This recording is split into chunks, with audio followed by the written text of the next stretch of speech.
What is going on, guys? It's great to have you here. As you guys have hopefully figured out by the title, it's going to be an old school RuneScape timeline from 2013 to 2023, probably with some background information before 2013 describing how we got old school in the first place. But yeah, I know, real original, right? So let's get into it. Oh yeah, if you guys want a cool community to hang out in, my Discord server link will be pinned in the comments below. It's the end of 2012 and RuneScape is reeling from one of the most controversial releases in MMO history, the evolution of combat. The execution and release was extremely sloppy, leading to an overall horrible update. It's been tinkered with and made a lot better in the years following its release, but that's unrelated to this video. A good portion of the player base hated it and downright refused to play, as it took the game they loved for so many years and turned it upside down, making it nearly unrecognizable. The community had been vocal for months leading up to the inevitable update, stating their wishes for it to not be released and to be scrapped. However, to Jagex, EOC was the future of the game and was the correct move going forward, despite players protesting in-game for days upon days. On November 20th, 2012, Evolution of Combat was released, and the average player count saw a steep drop-off after this date. Judging by the player counts taken from multiple dates after EOC, the player count went from an average of 100,000 or more in the weeks preceding the update to anywhere from 50 to 70,000 in the months after. Despite popular belief, the game wasn't close to dying by any means at this point, but players were leaving the game at breakneck speeds, and by January 2013, the community was still requesting old servers, more specifically a server from 2006. Popular content creators at the time were voicing their opinions on the topic, with the most vocal being a content creator by the name of So Wrecked. So Wrecked was very critical of Jagex's decision to bring EOC in the game and made multiple videos in late January discussing the topic of old servers. He was basically echoing what the community already thought. It doesn't help when the polls on the beta and the RS homepage were heavily biased at the time. Beta weekend events and cosmetic upgrades were used to stimulate beta use and feedback. And what about the huge red flag that only about 400 concurrent players were testing the beta at any given point? That's hardly enough feedback. There weren't enough players online to give a proper assessment, and obviously those players that were playing were going to be automatically biased towards the approval of the evolution of combat. Let's try something new for 2013, Jagex. How about adding old game servers back? Split the community temporarily. Give the player the option.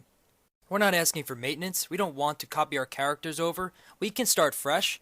We want that game experience. The game experience we're all craving. In addition, he started a petition for Jagex to release old school servers, which reached right around 40,000 signatures. 40,000 signatures from a petition started by a content creator was huge for the time. It still would be impressive if it happened today. People were passionate about bringing back the version of the game they grew up with. The petition and wide support for a 2006 server reached Jagex, and just days later on February 1st, 2013, ModMark posted to the official RuneScape forums discussing the topic in order to gauge support and toss around some ideas. The support was overwhelming. The push to release old servers could also be partially attributed to Jagex observing the hype around a private server at the time, 2006scape. People had given the developer of this private server thousands of dollars in donations and had over 100,000 registered users before it was forced to close by Jagex, according to ModMattK. Regardless of whether it was one of these events or a combination of all of them, Jagex was now motivated to release old school servers. There was just one issue. Jagex needed to find a working backup of the game from around that time period. After some late night searching and trying to restore old faulty backups with no success, Jagex employees discovered a fully working backup from August 2007. That they wanted one thing, which was an old version of RuneScape. And we didn't know if this was even possible, but we felt that we had to do it because we had this huge community that was still enjoying the game, but we knew there was this old, lapsed audience that had left that we could win back if we were able to provide them with an old version. So I went to one of my favourite people, Phil Bilby, not Bilby, and said, Phil, can we get an old school backup, 07 backup? Eventually, what I did was I found in the back of a safe a tape that was just a little tape that had on the back of it just a number, which was 1989, and I guessed correctly that was the rune day that the code was from. So that turned out to be August 2007, which was precisely when we wanted to go back to. And he said it's all back, it's all working. A lot of the tech's not compatible with our current tech, but it's there, it's running. It wasn't the 2006 version that was widely asked for, but it was from a time before the Grand Exchange, which was one of the more popular requests. 2007 was also the second most requested year behind 2006. It would have to do. On February 13th, the CEO of Jagex at the time, Mod MMG, Mod Mark Gerhard for anyone curious, announced an upcoming poll in 2 days as well as the discovery of the 2007 backup. There was even a sort of promotional video on the RuneScape official YouTube channel that just screams 2013.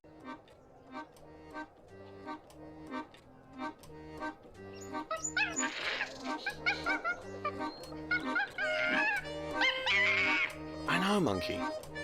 But if you can't kill it afterwards, it's completely pointless. Ooh, hello. What the Falador is that? Looks familiar. But a telephone box? In RuneScape? Worst update ever. Still, better have a look. Come on, Monkey.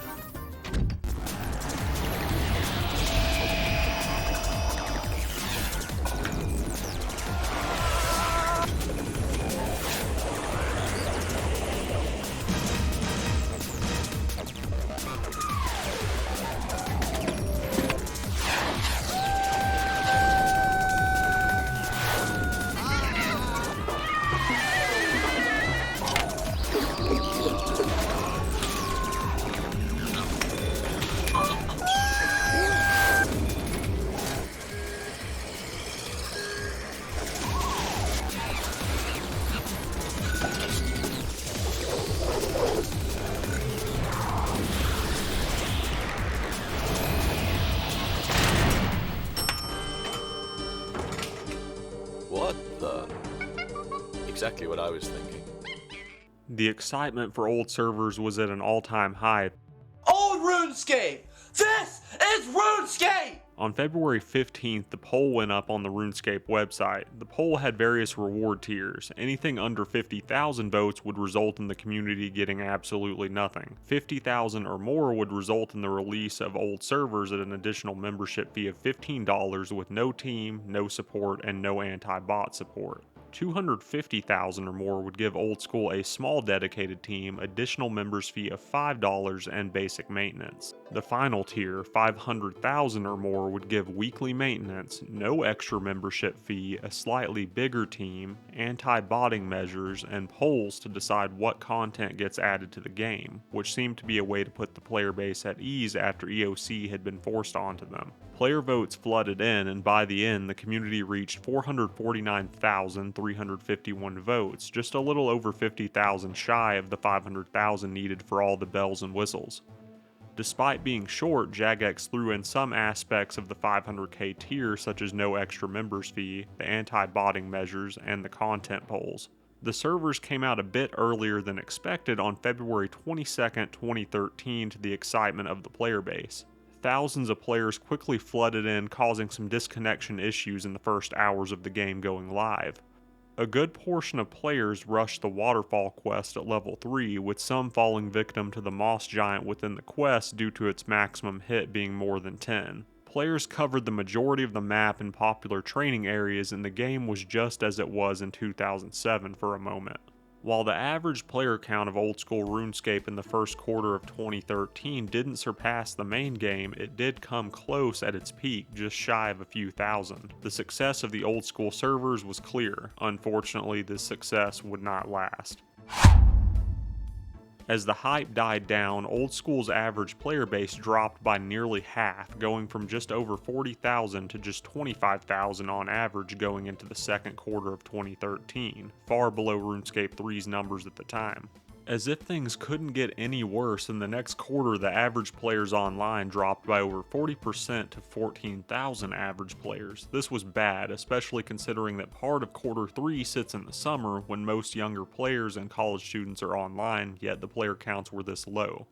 The long-term future of the game did not look good, to say the least. In quarter 4, the game took another hit, losing 3,000 players approximately to dip down to 11,000. Horrible numbers. especially given the fact that quarter 4 is around the holidays when most people have a little bit more free time.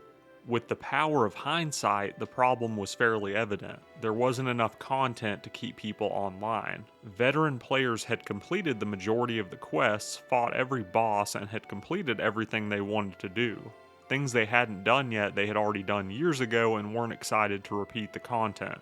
Nothing was fresh, and the nostalgia had worn off for a lot of people after the first few months. Another aspect is that in 2007, the average overall player base was much younger and very inefficient. In 2013, the player base had grown a bit older and had become more efficient. A lot of players had done certain pieces of content more than a few times at this point. What this meant was that content that once took days to complete for a player in 2007 might take that same player mere hours in 2013 due to their increased knowledge of the game. Players needed something that they hadn't seen before while still maintaining the old school feel of the game. New content did start to get added in September, October, and November of 2013 in the form of Nightmare Zone, God Wars Dungeon, and Rooftop Agility, but that did very little to bolster player numbers. A good portion of players had already left due to a content drought from February to September, a near 7-month span with no new content. There were goblin raids and the discontinued rare drop event, but that didn't provide enough lasting content to keep people around. Throughout 2014, the player numbers luckily recovered a small amount, in part due to solid releases such as the Slayer Cave, the new Kraken Slayer monster, Wilderness Rejuvenation 1, which included Callisto, Venenatus, and Vedion, Clan Wars, and the Corporeal Beast. However, player numbers were still lacking, with the average concurrent players often found floundering around 15,000 or 16,000 for the majority of 2014. However, something changed between late 2014 and the first 3 months of 2015. A series of updates that would put old school RuneScape back on the map and on an upward trajectory that has yet to stop even to this day. In mid-October, Iron Man mode was released, which included the standard and ultimate Iron Man variants. It gave players a new way to play the game. Players couldn't trot out the same strategies that had been beaten into the ground for the past decade and had to actually theorycraft. This led to players experiencing content they would otherwise skip on a main account and gave players a fresh outlook on the game. In late 2014, a very large convenience update dropped, the Trading Post, a sort of placeholder for the Grand Exchange in a way where players listed items for sale without having to stand and type for hours at a time to sell bulk amounts of items. It's my assumption that this kept players from getting bored. They could consistently do content, dump their items in the Trading Post, and continue actually playing the game rather than selling items for minutes to sometimes hours at a time. As a solid follow-up to the Trading Post, Zulrah was added into the game. With the Trading Post and Zulrah, Jagex was appealing to the adult solo player more. Allow me to explain.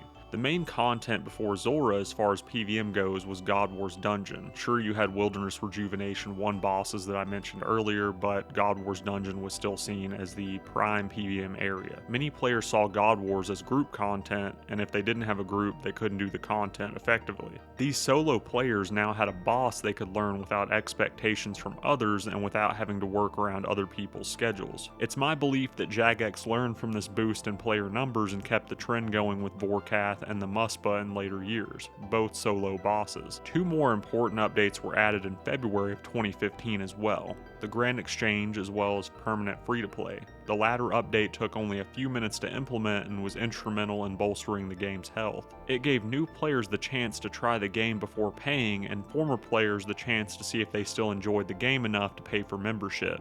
It was a huge success. After this, the player base more than doubled. 2015 also marked the first iteration of Deadman mode, giving PvP players some new content. So at this point, every style of player had some form of content. PvPers had Deadman and the Wilderness Rejuvenation. Solo PvM players had Zulrah, group PvM players still had God Wars Dungeon, skillers were aided with the Grand Exchange to help them buy supplies and sell resources quicker, additional updates to the game such as quality of life improvements, achievement diaries, bonds, more Slayer bosses with new equipment drops, and the Max Cape carried the game for the rest of 2015. Due to relentless DDoS attacks, 2015 also marks the year the death mechanics were changed to make items not appear to other players upon death in non-Wilderness wilderness settings and giving the victims a large amount of time to go and retrieve their items. The average player numbers of Old School were still not enough at this point to pass their main game counterpart, but the game was in a very healthy state as 2015 came to a close. 2016 opened up to a brand new large continent being added. This large continent was Zaya. Wintertot was released one day after, home to the most intellectual and thought-provoking conversations on Old School RuneScape. And 2 weeks later offered the new Dragon Warhammer as a very rare reward from Lizardmen Shamans. Other solid offerings in the first quarter included customizable Nightmare Zone and additional quality of life improvements. The first quarter of 2016 is notable for the fact that it was the first time Old School RuneScape passed RuneScape 3 in terms of average player numbers, beating them out 35,847 to 34,157 for the quarter. From this point onwards, RuneScape 3 hasn't come close to Old School RuneScape in terms of average popularity and player numbers, with the graph showing the gap between the two increasing as the years have gone on. The sequel to Monkey Madness 1 arrived 11 years after its initial conclusion in 2005, as well as several improvements to Zaya. Monkey Madness 2 brought out new jewelry and new best in slots. Deadman mode continued to be a popular staple, with 4 tournaments happening throughout 2016. The last 2 tournaments ended in controversy and started the trend of something screwy going on with the tournaments for years to come. One of the most popular game modes played on Old School was released on November of 2016. Hardcore Iron Man. It has all of the same challenges as regular Iron Man, just if you die you go back to being a gray helmet and don't get the prestige of the red helmet anymore. Basically any dangerous activity carries that extra risk. Additionally, skilling pets, as well as the first free-to-play boss, Obor the Hill Giant, arrived.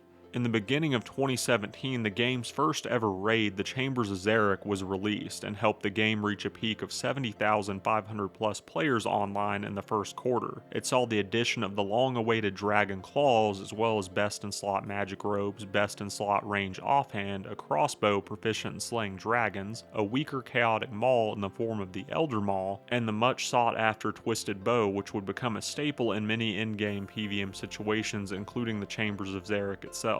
2017 also ushered in shift-click to drop, vastly improving certain skilling methods. Other notable inclusions from 2017 were the Grotesque Guardians Gargoyle bosses and the Inferno, the latter of which went incomplete for days following its release. The first player to do so was Wooks, who had a staggering 35,000 or so viewers watching him on stream at the time of his victory, making for a great moment in RuneScape history. In 2017, a riot ensued after a pride event known as Gilbert's Colors was brought into the game. Players opposed to the event began rioting, with the main gripe being that they did not want politics brought into the game. Supporters of the event also arrived at the riot and began a sort of counter-riot. However, the majority of the player base did not want the event in-game, shown in the poll results that were available to both sides of the argument. The event was in-game for 2 weeks as intended, and then was removed. The Revenant saw a return similar to the pre-EOC Revenants and even had a similar cave upon release. Through various tweaks, this cave became controversial due to the excessive loot the Revenants dropped, such as 100 noted dragon plate legs and 100 noted dragon plate skirts. No, that's not an exaggeration, that actually happened. 2018 was a mixture of Jagex mimicking their best success stories from 2015, 2016, and 17. Jagex repeated their success from 2015 by releasing another solo boss with great loot, Vorkath, as well as the Dragon Slayer 2 quest to go with him. They also saw how successful their first F2P boss was and repeated it by releasing Bryophyta, the Moss Giant boss. Lastly, the game's second raid, Theater of Blood, was released, a vampire-themed raid with all new gothic-themed weapons and a set of armor. Their efforts paid off, with the game peaking at 81,000 players after the release of Vorkath in January, and the trend continuing upwards with the Theater of Blood release resulting in the game peaking at over 151,000 concurrent players, a record for the time. A major glitch occurred this year involving the coin pouch. There was a mistake in the code which caused chaos for a short while. Anytime a player died with certain stackable items on them, the items turned into a maximum cash stack. No damage was done, as just 20 minutes after the update went live, the game was taken offline and rolled back to a previous game state. Despite 2018 being Old School RuneScape's best year to date at this point, it wasn't without controversy within the company. A Jagex moderator known as Mod Jed was fired after hacking various wealthy player accounts within the game and selling off the gold over the course of many months. As if 2018 couldn't get any more successful at this point, old school RuneScape Mobile dropped, which helped the player numbers rise even further. 2019 was a quiet year for content, coming off of 2 back-to-back huge years. Honar the Slayer Master was released along with a few new Slayer creatures and the Alchemical Hydra Slayer boss. The game also saw 2 quest releases in 2019. The Fremnik Exiles, bringing in a new Slayer monster that dropped an attachment to create the new best-in-slot melee helm at the time, and Song of the Elves, bringing the Elf City to old school. In between the 2 previously mentioned quests, a new PvP-based minigame, Last Man Standing, was released. The last big update of the year in 2019 was the Twisted League update, which was the first iteration of old school RuneScape leagues. This lackluster year is reflected in the player numbers, showing a large dip the entire year, with the average player count going from over 93,000 to just under 65,000, a large drop of 28,000 players on average. There was also that funny debacle where a Twisted Bow spawned outside of the farming guild. Seemingly learning from their mistakes in 2019, Jagex released the Nightmare boss in February of 2020, just before the start of the pandemic. Due in part to the pandemic and this new release, old school RuneScape saw a new record peak of over 155,000 players online in the first quarter of 2020. This number would be surpassed in quarter 2, still riding high off the update with 157,000 players. That's peak, that's not average. Then again around December with over 172,000 at another peak, which at the time of this video has not been surpassed. The 172,000 players online was more than likely due to both the pandemic and Christmas break coinciding, and bored individuals stuck at home rediscovering RuneScape as both versions got bolstered in 2020. I'm adding this in during later research. It turns out a huge aiding factor with those player numbers was actually the release of Trailblazer League, which released in October of 2020 and ran until January 2021. A few updates helped carry the rest of the year, with the most notable being Darkmire, Mahogany Homes, Ferox Enclave, and Leagues 2. 2021 was nearly a repeat of 2019 in terms of content drought, and the game's population suffered as a result. 2021 opened up with the Soul Wars release and RuneScape's 20th anniversary. Soul Wars wasn't the only content coming to old school that had been popular pre-Evolution of Combat, as Shooting Stars arrived just a little over 2 months after. Another riot ensued in 2021, this time involving a RuneLite plugin. A player known in the community as 117 had been working on an HD plugin for the client that would make the entire game appear in HD.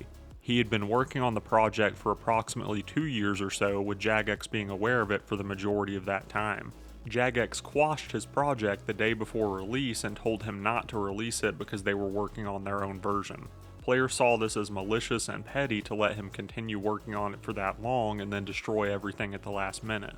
They somewhat overturned their decision and allowed the RuneLite HD plugin to remain until they bring out their own HD client. Group Iron Man toward the back end of 2021 was a success, but didn't bring in nearly as many average players as raids content and solo bosses do.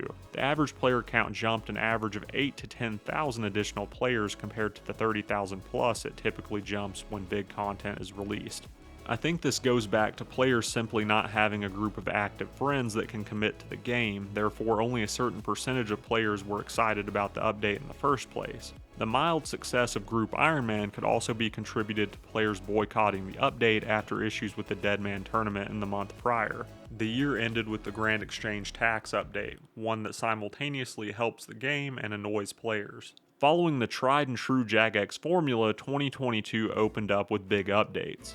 Next, followed by Leagues 3 and a new runecrafting minigame. Gilbert returned for round 2 with similar results to the 2017 Pride event. This time a parade was held led by a demon with multiple J-mods transforming into various creatures. Other additions included Giant's Foundry and, most importantly, Tombs of a Mascot, old school's third raid, a desert-themed raid centering around a mascot. This solid year of updates carried 2022 to a healthy average of over 80 to 100,000 average players, going to a peak of over 110,000 around the time the raid was released. Some other noteworthy additions this year are fresh start worlds and quest speedrunning. That brings us to 2023. 2023 started out with the Phantom Muspa, a new solo boss that rewards players with one of the best GP per hour rates if they can master it, a niche AoE bow, the Ancient Scepter, and an upgraded version of the Imbued Heart were added with this update. Then came the Wilderness Boss rework, which saw the re-release of basically the Karasi sword in the form of the Void Waker. Old school RuneScape had its 10th birthday on February 22nd, 2023, a testament to its staying power for an MMO. Also this year, there was a big controversy regarding the popular content creator Odablock being targeted and banned at the request of a known scammer named Stella, with a Jagex moderator named Mod Trident seemingly doing her bidding, and him being currently under investigation. Desert Treasure 2 is on the horizon, which seems to be bringing out multiple new best in slot rings, new prayers, Virtus robes, and an axe. The game currently is in one of the healthiest states it has ever been in terms of average player count, comfortably riding around 90,000. None of this would have been possible without the community vying for old servers and coming together over a decade ago to bring back the game we love. That's about all I have for you guys. This is the RuneScape Historian checking out. Take care of yourself, and peace.